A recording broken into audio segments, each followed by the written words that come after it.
Katya lived in a village near Kharkiv, Ukraine's second largest city, located just 25 miles from the border with Russia. She is an educator in charge of teaching USL, Ukrainian as a second language, at a school there. Katya's husband, Maxim, was a veterinary medicine specialist. Life for them and their 11-year-old son, Yaroslav, was good. But it turned horrific in a hurry on February 25th, when Russian invaders took over Kharkiv and the surrounding areas.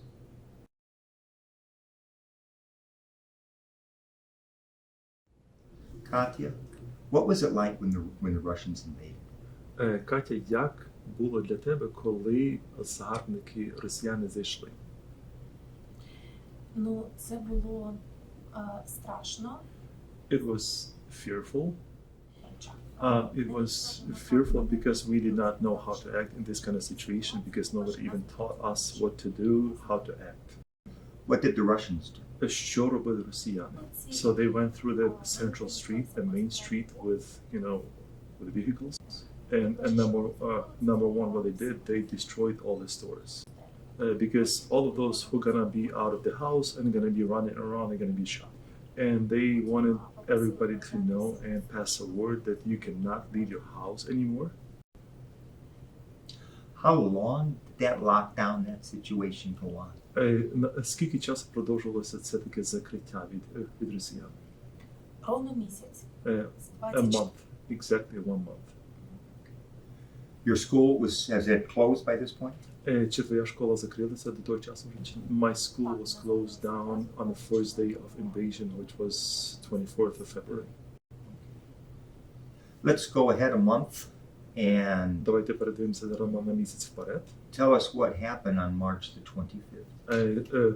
Розкажи нам, що сталося 24 березня. Лютого.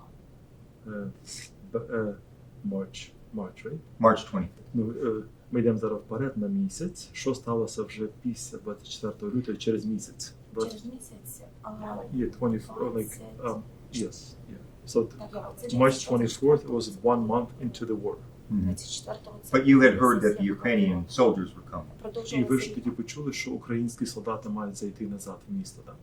We found out about this on March 25th. Okay. That the Ukrainian soldiers are coming. And that day you had kind of taken a risk and had some people over at your house, correct? І в той час, в той день ми мали, трошки ризикували, тому що ви взяли людей в свій дім, яких нових людей, так? Так, On February 24th, there was a family from city Chuhuiv, which is near Kharkiv. They heard explosions and they were looking for shelter. So we took them into our house. Okay. Because where you live was a village that was a bit remote from Kharkiv. Тому що ваше містечко, ви трошки так на віддалі від Харкова, так? Так. Yes. Okay. What happened on the morning of March 25th to your husband, Maxim? Що сталося з твоїм чоловіком 25 березня вранці? Що сталося з ним? On March 25th, after we had breakfast, my husband, he went outside, and then we heard screaming, noise of the family member. This guy, he saw what happened. He came in right into the house screaming. It was seconds after he left the house. Husband, it was seconds later. What happened next? Що сталося слідуючи? I went outside, but I asked my son not to leave house, and he stayed behind me. So I went outside, and I saw at the doors of my house, my husband was leaning forward, leaning over. Я побачила в його голові рану. I saw a big wound in his head. I was screaming for help, and maybe somebody would call an ambulance. А я почала йому сама надавати йому першу медичну допомогу, перев'язувати. And I started to give him first aid myself, putting some, like bandage or something. Хоча він не реагував взагалі But he would на not. мої слова. He did not have any reaction at all. But because there was a lot of shooting around, we pulled him in. You had a neighbor that was going to get help. Там був сусід, який їм хотів допомогти. Так, я почала бігати, я зателефонувала в швидку. Сама вже. Number one, I called the ambulance myself. І швидка мені відмовила, And сказала, що, ambulance said, we cannot come over. що це окупована територія, і вони Because, не this можуть area is occupied by Russians, і наражати на небезпеку своїх працівників вони не можуть. and they cannot send, a crew into a danger area. So that's why when I was running around to my neighbors asking for help, Деякі просто не виходили, а інші сказали, що допомогти мені нічим. some people did not even want to come out, but some people said, we cannot help you, sorry. Тоді, єдиний такий вихід, який я побачила, це звернутися до сусіда. So one way out, I saw my neighbor. I turned to one neighbor, and he was afraid to take my husband with his car because it was dangerous. Але вирішив покликати лікаря. But he decided to call a doctor. And a few hours after, I found out that this neighbor is laying down on the ground by my fence. І він теж був застрелений. He was shot dead. Але в нього стріляли дуже багато разів. But he was shot numerous times. How did you and your son end up leaving your home? Як ти своїм сином покинула свій будинок? На ранок прийшли Збройні Сили України In the morning, we had Ukrainian soldiers coming in, і сказали, що в нас 3 хвилини збирати речі і виходити. and they came over. They said, you have 3 minutes to leave. Take your stuff and leave.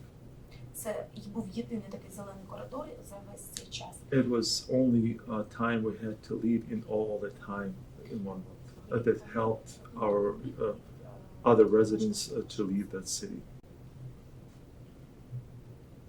From where were you taken? You were evacuated to where? Куди вас евакуювали? Звідки і куди? Евакуювали нас в Харків, We went to але ми Kharkiv. виходили пішки і сказали, що це буде теж небезпечно, тому що вся дорога замінована. Вийшли пішки, так? Чи Пішки. Пішки. So we were walking there actually by foot, because they said that all the roads had mines in roads. They were like afraid to drive. Це суто був на наш страх і ризик. Це So we were taking big risk by walking. This. But you walked to a school where you ended up being temporarily safe. Is that correct? І ви пішли до своєї школи, де ви знайшли притулок. I called my principal and I even asked for help if she can help me out to save my husband. і вона настільки переживала, що як сказала, And she said, once you're here and come back to school, we'll help you out somehow. So you ended up basically taking refuge at your school along with your son. Так що ви взяли притулок тоді в своїй школі з сином разом. Так, ми взяли в школі. What happened next and how do you end up here in Cleveland? Що сталося слідуючи і як ви опинилися в Клівленді? Я зателефонувала в Клівленді, живе моя тітка. In Cleveland, I have my aunt living here. Як тільки ми дійшли до Харкова, в нас з'явився зв'язок. Once we got into Kharkiv, we started to get like communication, with everybody. And we called and we said, we told her the situation, what happened with us. And my aunt here in Cleveland said, we'll try to help you out. We'll ask church maybe somehow to help you out.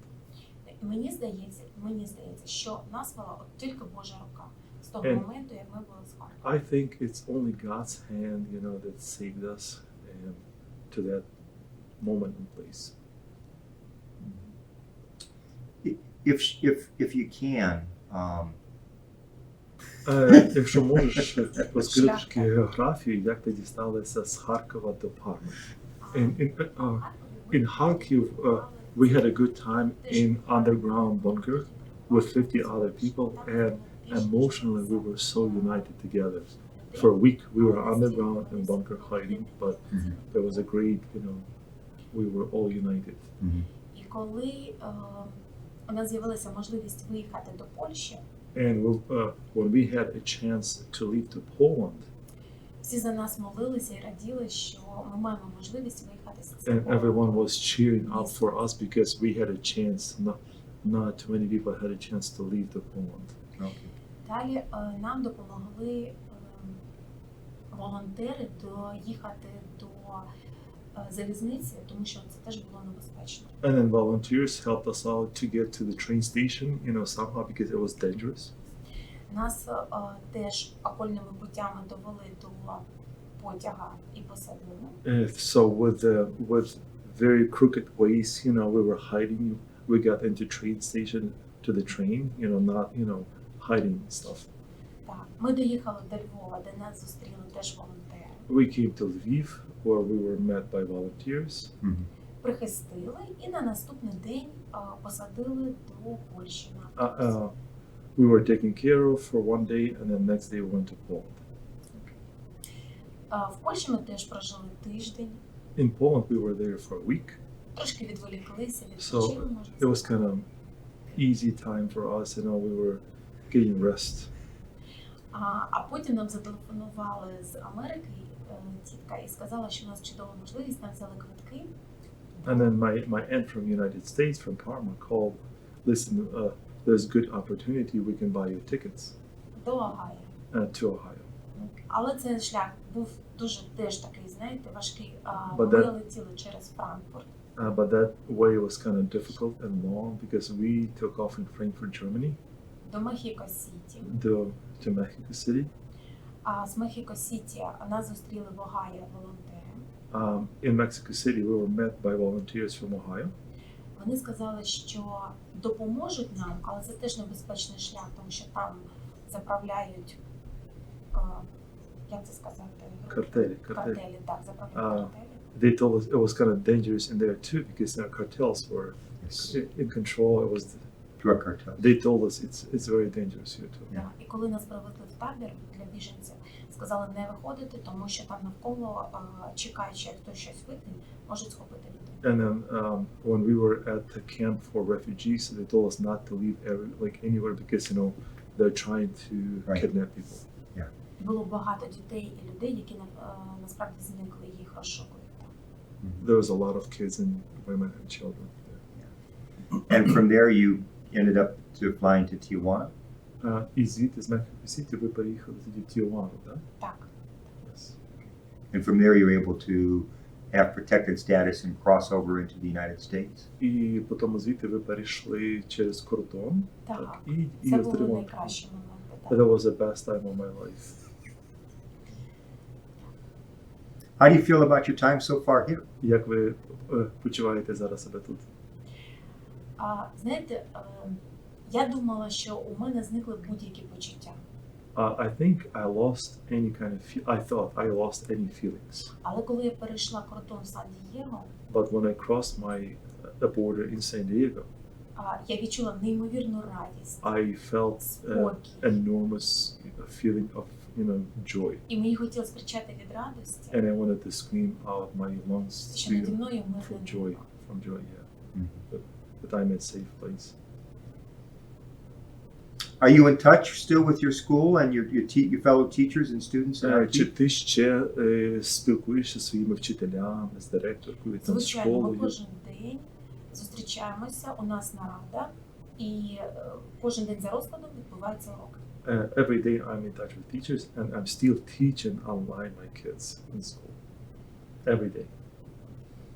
And what do they think of you being here? Що вони думають про те, що ти зараз тут? Вони раді, що я зараз маю мирне небо над головою, They're happy for me that I have peaceful skies over my head. але вони дуже переживають і кожен день питають, чи не подобається мені в Америці, щоб я повернулася. But every day they are hoping and asking me to make sure if something's wrong with me. They want me not to like states so I can come back and join them. І сьогодні батьки навіть питали, And even today some parents were ви ж asking пам'ятаєте, що ми вас чекаємо, and they told me, do you remember that we are waiting for you тому here? сильно не звикайте. So not to get used to the states. Thank you. Дуже дякую. Your story will be a blessing to many. Ця історія буде благословенням для багатьох. Да, я хочу, щоб ця історія, знаєте, навчила нас переоцінити і навчитися цінувати елементарні моменти, просто коли людина з нами поруч. I wanted this story to change people's lives and people to understand that any small things in their lives, are precious. And we І have не to радіти be від того, cheered. що в нас є будинок або машина, а радіти від того, що є до кому зранку побажати доброго ранку. But sometimes we are cheerful and joyful because we have a house or car, but sometimes we are missing that we have somebody close to us, that we are forgetting to say hi and remember this is so precious to us every morning.